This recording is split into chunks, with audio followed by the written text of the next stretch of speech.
Hello students, welcome back to my channel. ఈరోజు the tables turned అనేటువంటి పోయంని William Wordsworth గారు రాశారు. సో ఆ పోయం యొక్క సమ్మరీని మనం తెలుగులో తెలుసుకుందాం. The tables turned is a poem written by William Wordsworth in 1798. Tables turned అనేటువంటి పద్యాన్ని విలియం వర్డ్స్వర్త్ గారు రాశారు. అది 1798 సంవత్సరం and published in lyrical ballads. Okay, so ఆయన దీన్ని ఒక బ్యాలెడ్ లాగా రాశారనమాట. So ballad is also like a song. Okay, so lyrical means it has lyrics. Anyways, every song has a lyric.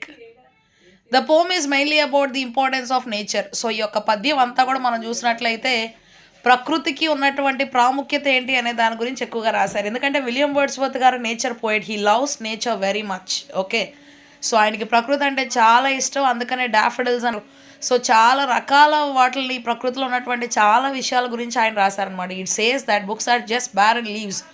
ఆయన ఏం చెప్తూ ఉన్నారు అంటే పుస్తకాలు అనేటువంటివి నిజంగా జీవం లేనటువంటి ఆకులు లాంటివి అని చెప్తూ ఉన్నారనమాట.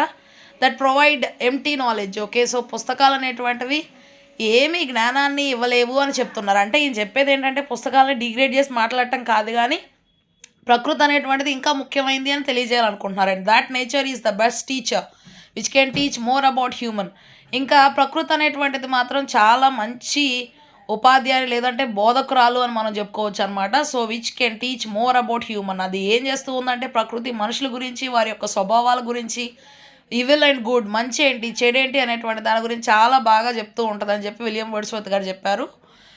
Wordsworth describes the beautiful songs of birds like the woodland linnet and the throstle. Okay, నిజంగా ప్రకృతి అనేటువంటిది చాలా అద్భుతమైనటువంటిది. Synopsis: the poem consist of 8 ballad stanzas. Okay, so ఈ యొక్క పద్యాన్ని మనం చూసినట్లయితే కనుక బ్యాలెట్లో ఉన్నట్టు 8 చరణాలు అయితే ఇందులో ఉంటాయి. With 32 lines each. ఒక్కొక్క దానిలో 32 లైన్లు అనేటువంటివి ఉంటాయి అనమాట. సో తెలుగులో లైన్స్ అంటే వరుసలు. Each stanza follows equally except for the last that. Okay, so every stanza కూడా సమానంగానే ఉంటుంది అనమాట. సో ఒక్క చివరి దాంతో పోలిస్తే కనుక.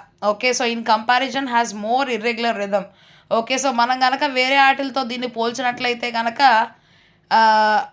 మామూలుగా ఉండేటువంటి రిథం కాకుండా కొంచెం డిఫరెంట్గా రిథం అనేటువంటిది ఉంటుంది అనమాట. So the poem puts forward the message that nature is the ultimate good influence. ఈ పద్యంలో మనం చూసినట్లయితే ఇందులో మనకి ఇవ్వబడినటువంటి మెసేజ్ ఏంటి అంటే ఏం తెలియజేస్తూ ఉంది అంటే ప్రకృతి అనేటువంటిది చాలా అద్భుతమైనటువంటి మంచి ప్రభావితం చూపించేటువంటిది అని తెలియజేస్తూ ఉన్నారు. It compares the city life.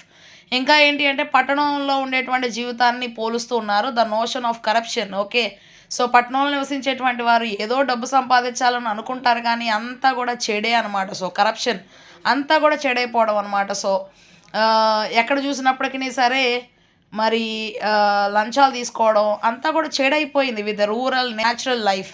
Okay, so ఇంకా చూసినట్లయితే మరి ప్రకృతి అనేటువంటిది పల్లెటూరుల్లో సహజపరమైనటువంటి జీవితం, the notion of purity. Okay, so మంచి అనేటువంటిది పోయింది. And moreover the effect these lifestyles have on the soul. ఇంకా మనం చూసినట్లయితే కనుక మనుషుల యొక్క జీవితాల మీద వీటి యొక్క ప్రభావం అనేటువంటిది కనిపిస్తూ ఉందన్నమాట. The pomps main message is that one can learn. ఈ యొక్క పద్యంలో ఆయన చెప్తూ ఉన్నటువంటి ముఖ్యమైన విషయం ఏంటి అంటే మనకు తెలియజేయాలనుకుంటున్నది వన్ కెన్. ఓకే, సో ప్రకృతి దగ్గర నేర్చుకునేటువంటిది చాలా ఎక్కువ అనమాట. సో ఒక పుస్తకం దగ్గర నుండి మనిషి నేర్చుకునేటువంటి దానికంటే కూడా ప్రకృతి నుండి ఒక మనిషి నేర్చుకునేటువంటిది చాలా ఎక్కువ. The poem does not deny the importance of the books. Okay, so ఈ పద్యం ఏం పుస్తకాలకి ప్రాముఖ్యత లేదు అని చెప్పి చెప్పట్లేదు, లేదంటే ఉన్న ప్రాముఖ్యతను తీసివేయాలి అనేటువంటి ఉద్దేశం కూడా లేదు. But it only indicates that excess of anything, in this case excessive reading. Okay, so too much of anything is good for nothing అంటారు. అంటే ఏదైనా సరే మనకి ఎక్కువగా చేసామనుకోండి దాని యొక్క విలువ అనేటువంటిది పోతుంది. ఎక్కువగా ఒకదాని మీద మన మనసు అనేటువంటిది నిమగ్నం చేయటం మంచిది కాదనమాట. సో పద్దాక చదువుతూ ఉంటే ఇట్ కెన్ బి హార్మ్ఫుల్. అది అపాయకరమైనది అవ్వచ్చు. ఇంకా పద్దాక చదువు అంటే మన యొక్క మనసు అనేటువంటిది, మన యొక్క మైండ్ అనేటువంటిది సరిగా పనిచేయకపోవచ్చు. One who is erudite. Okay, so ఇంకా ఏంటంటే నాలెడ్జ్ అనేటువంటి చూపించడం కోసం, but has no experience of practical life. బోల్డ్ అంత జ్ఞానం ఉంది చూపించడానికి. ఓకే, సో కానీ దాన్ని నిజ జీవితంలో వినియోగించుకోలేకపోతే ఈజ్ యాజ్ గుడ్ యాజ్ ఇంబెసైల్. ఇంబెసైల్ అంటే మూర్ఖుడు లాంటి వాడే. నీకు బోల్డ్ అంత పుస్తకాల్లో నువ్వు చదివావు, కానీ దాని నిజ జీవితంలో నువ్వు దాన్ని ఎట్లాగా అనుకరించాలి, ఎట్లాగా దాన్ని మనం అప్లై చేసుకోవాలి లైఫ్కి అనేటువంటిది ప్రాక్టికల్గా నీకు తెలియకపోతే there is no use. You will be like a fool. Okay, so ఒక మూర్ఖుడితో సమానం అనమాట నువ్వు కూడా. Nature through its laws teachers has the way things work out. Okay. So ఇక్కడ ప్రకృతి అనేటువంటిది ఏంటి అంటే చట్టం అనేటువంటిది ఏంటిది అనేది మనకు తెలియజేస్తూ ఉందన్నమాట. ఎటువంటి విషయాలైతే బాగా పనిచేస్తాయి, ఏదైతే బాగా జరుగుతుంది అనేది కూడా మనకు తెలియజేస్తుంది, ఏది మంచిది అనేది.